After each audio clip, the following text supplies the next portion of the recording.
विधि की माँ को आज बोलना पड़ा क्योंकि आज उसके बेटी के भविष्य का सवाल था। विधि अपने माता पिता की बड़ी बेटी थी और निधि छोटी बेटी थी। यह दो ही संतान थे घर में। विधि को बहुत मान सम्मान मिलता घर में और निधि तो सबकी दुलारी थी ही। विधि का ग्रेजुएशन पूरा करते ही रिश्ते आने लगे थे। विधि की दादी की सोच थी कि लड़की की शादी जितनी जल्दी कर दी जाए वही सही रहता है। लेकिन विधि को आगे पढ़ने के बाद जॉब करने की इच्छा थी। घर में सब उसकी शादी की चर्चा कर रहे थे कि सुयोग वर देखकर उसको जल्दी से जल्दी विदा कर दिया जाए, वही लड़की के लिए ठीक रहता है। विधि की दादी की सोच थी यह। विधि ने दादी, पापा और दादाजी को विधि की शादी के बारे में बात करते हुए सुन लिया था।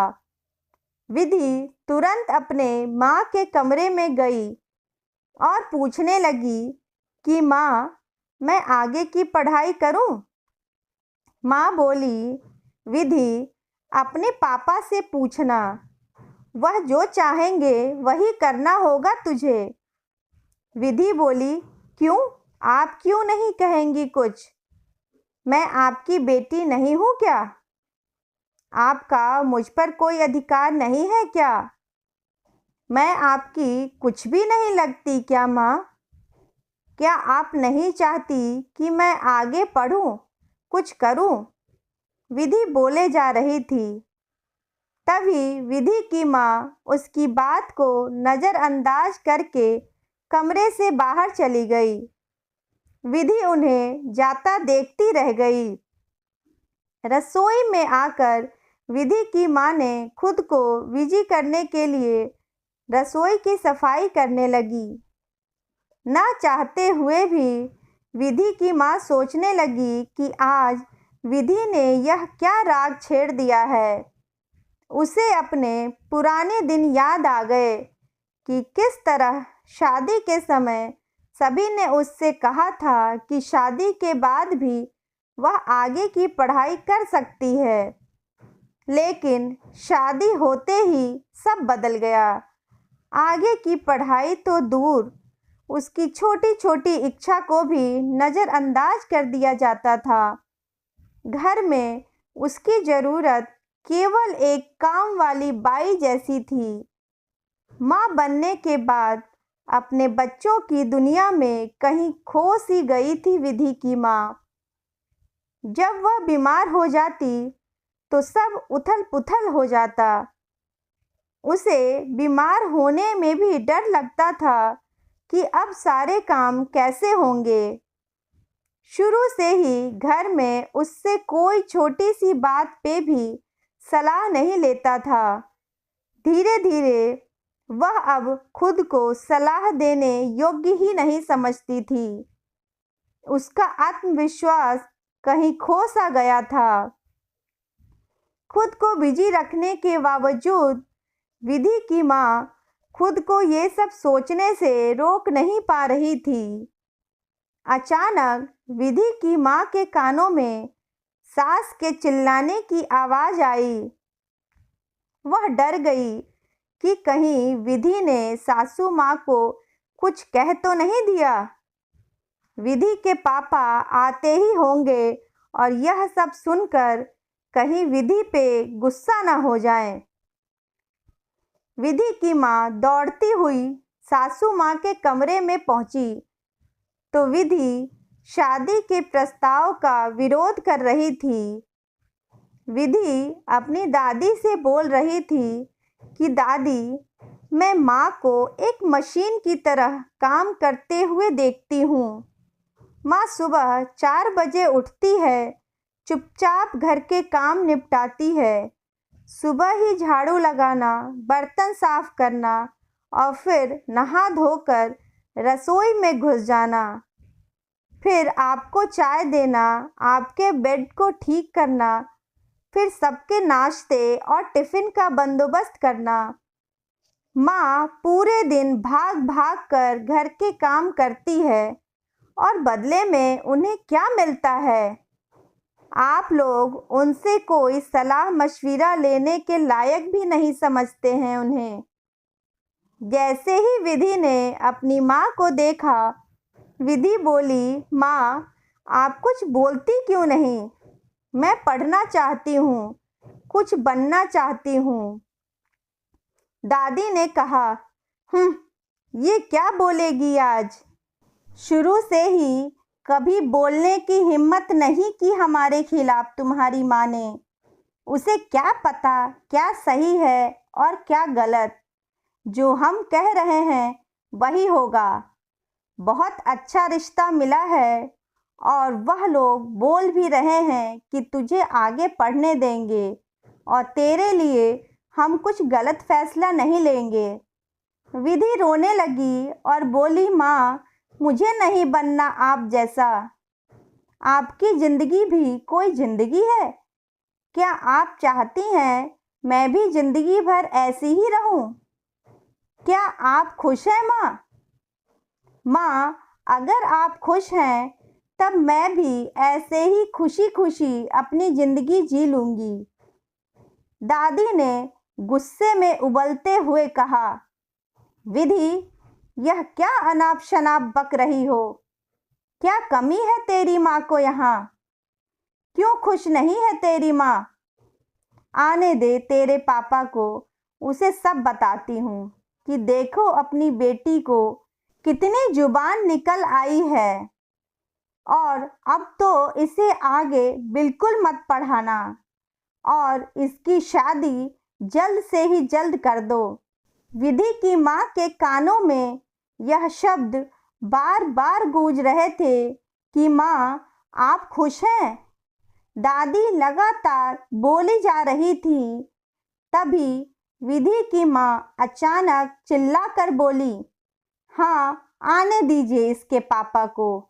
आज मैं भी बोलूँगी और जो पिछले कई सालों में कभी नहीं कहा, अब कहूँगी। मेरी बेटी को जितनी इच्छा होगी वह पढ़ेगी। विधि की माँ आगे बोली, मैंने कभी नहीं कहा कि मैं क्या चाहती हूँ, पर आज यह जरूर कहूँगी। माँ जी, आप लोगों ने भी शादी के समय कहा था कि तुम अपनी पढ़ाई पूरी करना, अपना नृत्य का कोर्स पूरा करना। पर माँ जी, शादी के बाद किसी ने एक बार भी मुझे यह नहीं कहा कि तुम जो चाहे वो करो, अपने सपने पूरे करो। हमेशा वही करवाया जो आपकी और विधि के पापा की इच्छा थी। मैंने कभी विरोध नहीं किया, आप लोगों से सवाल जवाब नहीं किया। हमेशा स्वयं को आप लोगों के बाद स्थान दिया। किंतु आज नहीं, आज सवाल मेरी बेटी के भविष्य का है। जो गलती मेरे माता पिता ने की, मैं वह गलती नहीं दोहराऊंगी। विधि की माँ बोले जा रही थी। गुस्से में उसका चेहरा लाल हो गया था। विधि की माँ के मुंह से यह सब सुनकर विधि की दादी, विधि और निधि सभी आश्चर्यचकित थे कि अचानक यह उसे क्या हो गया। दरवाजे पे खड़े विधि के पापा भी जो न जाने कब से यह सब देख और सुन रहे थे। पहले तो विधि के पापा को विधि की माँ पर गुस्सा आया कि मेरी मम्मी की बात विधि की माँ कैसे काट सकती है और इस तरह मेरी मम्मी से कैसे बात कर सकती है। किंतु आज उन्होंने पहली बार अपनी पत्नी की जुबान खुलती देखी, वह भी अपनी बेटी के लिए। जैसे ही विधि के पापा ने घर के अंदर प्रवेश किया।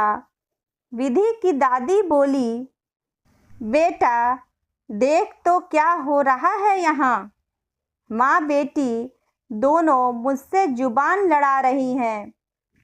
उन्हें बीच में ही टोकते हुए विधि के पापा ने कहा, देख रहा हूँ माँ, सब देख रहा हूँ। आज बहुत दिनों के बाद विधि की माँ के मुंह से कुछ निकला है, और वह भी हमारी बेटी के लिए।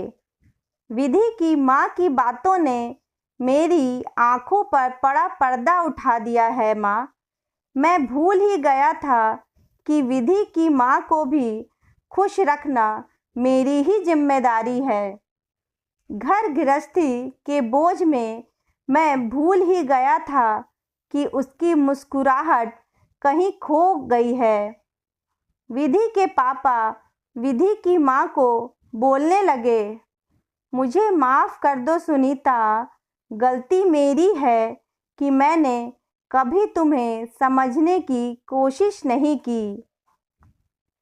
अपना निर्णय तुम पे हमेशा थोपता रहा। अब समझ आया कि सब कुछ होते हुए भी इस घर की खुशियाँ कहीं खो सी गई थी, क्योंकि तुम ही खुश नहीं थी। तुमने जब भी मुझसे कुछ कहने की कोशिश की, मैंने हमेशा नज़रअंदाज कर दिया, और धीरे धीरे तुम्हारी इच्छाओं की जगह तुम्हारे मौन ने ले ली। आज मैं कह रहा हूँ कि सुनीता, तुम्हें अपनी राय देने का पूरा अधिकार है। आखिर तुम मेरी अर्धांगिनी हो। यह घर जितना हम सब का है, उतना तुम्हारा भी है। अगर तुम और विधि चाहते हो कि विधि आगे पढ़े, तो वह ज़रूर पढ़ेगी। विधि दौड़कर अपने पापा के गले लग गई। इन बातों से दादी आश्चर्यचकित थी और कुछ बोल न पाई। विधि की माँ के आंखों में आंसू थे। विधि के पापा ने आगे कहा, आज विधि ने मेरी आंखें खोल दी। अगर हम विधि के माता पिता होकर अपनी बेटी के सपनों को पूरा नहीं करेंगे, तो फिर हम शादी के बाद लड़के वालों से क्या उम्मीद करेंगे।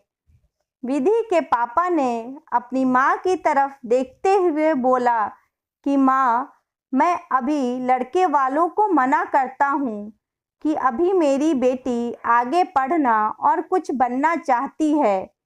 उसके बाद उसकी शादी का सोचेंगे हम। आज घर में सभी खुश थे, सिवा विधि की दादी के। आपको कहानी कैसी लगी? प्लीज़ कमेंट में अपनी राय ज़रूर दें। वीडियो अच्छी लगी हो तो प्लीज़ लाइक करें, शेयर करें और सब्सक्राइब ज़रूर करें। Thank you.